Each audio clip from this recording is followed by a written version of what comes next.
റസൂൽ പൗലോസ് റുമാനിയക്കാർക്കെഴുതിയ റിസാലാത്ത് അധ്യായം 9. അൽ-മസീഹിൻ്റെ നാമത്തിൽ ഞാൻ പറയുന്നത് ഹക്കാണ്. ഞാൻ കദ്ദാബ് പറയുകയല്ല. എൻ്റെ മനസ്സാക്ഷിയും റൂഹുൽ ഖുദ്ദൂസും എനിക്ക് ഷഹാദത്ത് നൽകുന്നു. എനിക്ക് വലിയ ദുഃഖവും കൽബിനുള്ളിൽ തീരാത്ത വേദനയുമുണ്ട്.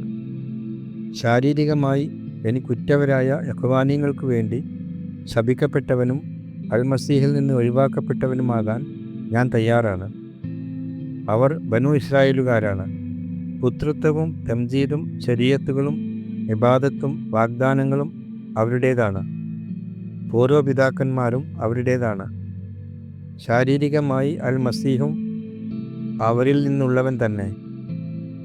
അവൻ അല്ലാഹു അസ്സവജൽ എന്നേക്കും മുബാറക്കായവൻ. ആമീൻ. അള്ളാഹുവിൻ്റെ കലിമ ഒരിക്കലും പരാജയപ്പെട്ടിട്ടില്ല. ഇസ്രായേലിൽ നിന്ന് ജനിച്ചവരെല്ലാം അഹ്ലു ഇസ്രായേലല്ല. ഇബ്രാഹീമിൻ്റെ സന്തതി ആയതുകൊണ്ട് അവരെല്ലാം അവൻ്റെ മക്കളായിരിക്കണമെന്നില്ല. ഇസ്ഹാക്ക് വഴിയുള്ളവരായിരിക്കും നിന്റെ സന്തതികളായി എണ്ണപ്പെടുക എന്ന് അള്ളാഹു ഇബ്രാഹീമിനോട് അരുളി ചെയ്തു. അതായത് ശാരീരികമായി ജനിച്ച മക്കളല്ല അള്ളാഹുവിൻ്റെ മക്കൾ. പിന്നെയോ വാഗ്ദാനപ്രകാരം ജനിച്ചവരാണ് ഹഖീഖത്തായ മക്കളായി കണക്കാക്കപ്പെടുന്നത്. അള്ളാഹുവിൻ്റെ വാഗ്ദത്തം ഇതാണ്: ഖറാർ ചെയ്ത വക്തിൽ ഞാൻ വരും. അന്നു സാറായ്ക്ക് ഒരു മകൻ ഉണ്ടായിരിക്കും.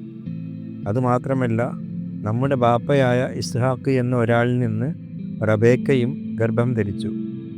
എന്നാൽ അവർ ജനിക്കുന്നതിന് മുമ്പ് ഖൈറോ ഷെറോ ആയി എന്തെങ്കിലും ചെയ്യുന്നതിന് മുമ്പ് തന്നെ അവൾക്ക് ഇപ്രകാരം വഹിയുണ്ടായി: കബീറായവൻ സഗീറായവൻ്റെ ഖാദിമായിരിക്കും. പുത്രൻ്റെ തിരഞ്ഞെടുപ്പ് തികച്ചും അള്ളാഹുവിൻ്റെ മശീഹത്തനുസരിച്ചായിരിക്കണം. അതുകൊണ്ടാണ് അള്ളാഹു ഇപ്രകാരം അരുളി ചെയ്തത്. അള്ളാഹുവിൻ്റെ തിരഞ്ഞെടുപ്പിൻ്റെ ലക്ഷ്യം അമലുകൾ കൊണ്ടല്ല, അവൻ്റെ വിളിയുടെ അടിസ്ഥാനത്തിലും തുടർന്നു പോകേണ്ടതിനുമാണ്. യാക്കൂബിനെ ഞാൻ ഹുബ്ബ് വെച്ചു, ഏസാവിനെ ഞാൻ വെറുത്തു എന്ന് കിതാബുൽ മുഖദ്ദസിൽ എഴുതിയിട്ടുണ്ടല്ലോ. അങ്ങനെയെങ്കിൽ എന്താണ് പറയുക? അള്ളാഹുവിൻ്റെ ഭാഗത്ത് ഗുൽമുണ്ടെന്നോ? ഒരിക്കലുമല്ല.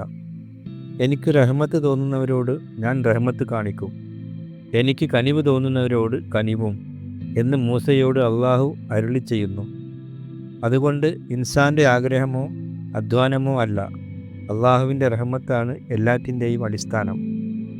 കിതാബുൽ മുഖദ്ദസിൽ അള്ളാഹു ഫിറഔനോട് പറയുന്നു: ദുനിയാവിലെങ്ങും എൻ്റെ നാമം അറിയപ്പെടേണ്ടതിനും എൻ്റെ ഖുദ്റത്ത് നിന്നിൽ വെളിപ്പെടുത്തുന്നതിനും വേണ്ടിയാണ് നിന്നെ ഞാൻ ഉയർത്തിയത്. അങ്ങനെ തനിക്ക് മനസ്സുള്ളവനോട് അള്ളാഹു റഹ്മത്ത് കാണിക്കുന്നു. അതുപോലെ തനിക്ക് മനസ്സുള്ളവരുടെ ഖൽബിനെ കട്ടിയാക്കുകയും ചെയ്യുന്നു. അപ്പോൾ നിങ്ങൾ എന്നോട് ചോദിച്ചേക്കാം, അങ്ങനെയെങ്കിൽ അള്ളാഹു എന്തിന് ഇൻസാനെ കുറ്റപ്പെടുത്തണം? അള്ളാഹുവിൻ്റെ മശീഹത്ത് ആർക്ക് എതിർക്കാൻ കഴിയും? അള്ളാഹുവിനോട് തർക്കിക്കാൻ മനുഷ്യ, നീ ആരാണ്? നീ എന്നെ ഈ വിധത്തിൽ ഉണ്ടാക്കിയത് എന്തിനാണെന്ന് ഉണ്ടാക്കിയവനോട് ചോദിക്കുമോ? ഒരേ കളിമണ്ണിൽ നിന്ന് ദിവസമുള്ള ഉപയോഗത്തിനും വിശേഷാവസരത്തിൽ ഉപയോഗിക്കാനുള്ള പാത്രങ്ങൾ ഉണ്ടാക്കാനും കുശവന് അവകാശമില്ലേ? അള്ളാഹു തൻ്റെ കോപം കാണിക്കാനും ഖുദ്റത്ത് അറിയിക്കാനും ആഗ്രഹിച്ചുകൊണ്ട് ഹലാക്കാക്കാൻ വേണ്ടി ഉണ്ടാക്കിയ കോപത്തിന് ഒരുക്കപ്പെട്ടിരിക്കുന്നവരോട് വലിയ സബൂർ കാണിച്ചെങ്കിൽ അതിലെന്ത്? അവർ അള്ളാഹുവിൻ്റെ തംജീദിനായി മുൻകൂട്ടി ഒരുക്കിയിരിക്കുന്ന റഹ്മത്തിൻ്റെ പാത്രങ്ങളാണ്. അത് അള്ളാഹുവിൻ്റെ അവീമായ തംജീദ് ളുഹൂറാക്കാൻ വേണ്ടിയാണ്. ജൂതരിൽ നിന്ന് മാത്രമല്ല, ജൂതരല്ലാത്തവരിൽ നിന്ന് കൂടിയും വിളിക്കപ്പെട്ട നമ്മളും ആ റഹ്മത്തിൻ്റെ പാത്രങ്ങളിൽ പെടുന്നു. അവൻ ഹോസിയായുടെ കിതാബത്തിൽ പറയുന്നത് പോലെ, എൻ്റെ ജനമല്ലാത്തവരെ എൻ്റെ ജനം എന്ന് ഞാൻ വിളിക്കും, മെഹബൂബത്തല്ലാത്തവളെ മെഹബൂബത്തായവളെ എന്ന് ഞാൻ വിളിക്കും. നിങ്ങൾ എൻ്റെ ജനമല്ല എന്ന് അവരോട് പറയപ്പെട്ട അതേ സ്ഥലത്ത് വെച്ച് ജീവനുള്ള അള്ളാഹുവിൻ്റെ മക്കൾ എന്ന് അവർ വിളിക്കപ്പെടും. ഇസ്രായേലിനെ കുറിച്ച് യെശയ്യായും വിളിച്ചു പറയുന്നു: ബനു ഇസ്രായേലിൻ്റെ എണ്ണം കടൽക്കരയിലെ മണൽ പോലെ ആയിരുന്നാലും അവരിൽ ഒരു ചെറിയ ഭാഗം മാത്രമേ ഇഖ്ലാസിലാവുകയുള്ളൂ. റബ്ബ് ദുനിയാവിൻ്റെ ഹിസാബ് നോക്കി അന്തിമമായി ഉടൻ തന്നെ നിർവഹിക്കും. യിശയ്യായുടെ നുബൂവത്ത് പോലെ സൈന്യങ്ങളുടെ റബ്ബ് നമുക്ക് മക്കളെ ശേഷിപ്പിച്ചില്ലായിരുന്നെങ്കിൽ നമ്മൾ സോദോം പോലെ ആയിത്തീരുമായിരുന്നു, ഗോമോറയെ പോലെയും ആകുമായിരുന്നു. അപ്പോൾ നമ്മൾ എന്താണ് പറയേണ്ടത്? നീതി അന്വേഷിച്ചു പോകാതിരുന്ന ജൂതരല്ലാത്തവർ നീതി, അതായത് ഈമാനിനുള്ള നീതി പ്രാപിച്ചു എന്നു തന്നെ.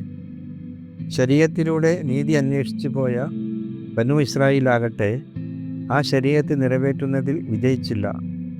എന്തുകൊണ്ടാണ് അവർക്കത് ലഭിക്കാതിരുന്നത്? അവർ ഈമാനിലൂടെയല്ല, അമലുകളിലൂടെ സാധിക്കുമെന്ന് വിചാരിച്ചാണ് നീതിയെ അന്വേഷിച്ചത്. അതുകൊണ്ട് ശക്കിൻ്റെ പാറമേൽ അവർ തട്ടി വീണു. ഇതാ, തട്ടി വീഴ്ത്തുന്ന കല്ലും ശക്കിനുള്ള പാറയും സിയോനിൽ ഞാൻ വെക്കുന്നു. അവനിൽ ഈമാൻ അർപ്പിക്കുന്നവർ ലജ്ജിക്കേണ്ടി വരികയില്ല എന്ന് കിതാബുൽ മുഖദ്ദസിൽ എഴുതിയിരിക്കുന്നുവല്ലോ.